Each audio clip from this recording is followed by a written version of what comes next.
Bulahan kamo kun kamo maminaw sa mga pulong sa napulog duha nga akong gipili gikan kaninyo aron mainyong mga sulugoon. Ug usab labaw pang bulahan sila nga motuo sa inyong mga pulong kay kamo nagpamatuod nga kamo nakakita kanako ug nasayod nga ako mao.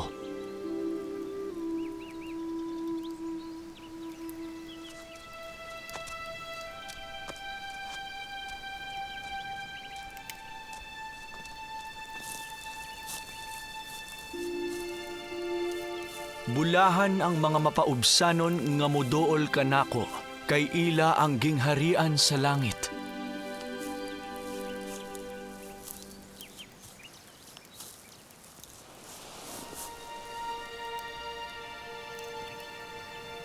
Ug usab bulahan silang tanan nga nagbangutan, kay sila pagahupayon. Ug bulahan ang mga maaghop kay ilang mapanag-iya ang yuta.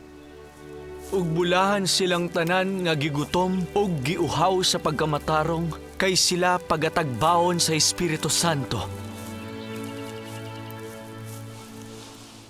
Ug bulahan ang mga maluluyon kay sila makabaton og kaluoy. Bulahan ang tanang putli og kasing-kasing kay sila makakita sa Dios. Bulahan ang tanang tigpasiugda sa kalinaw kay sila tawgon na mga anak sa Dios.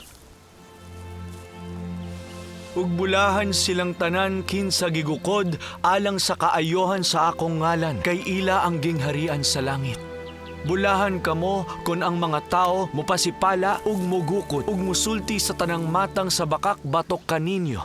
Tungod kanako, kay kamo makaangkon sa hingpit gayod nga kalipay, kay dako ang inyong ganti sa langit, kay sila migukod sa mga propeta nga nag-una kaninyo.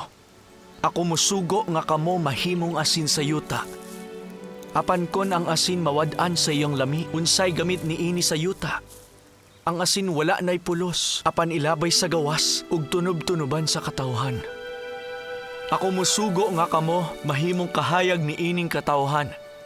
Ang dakbayan nga naa sa ibabaw sa bungtod, dili matago.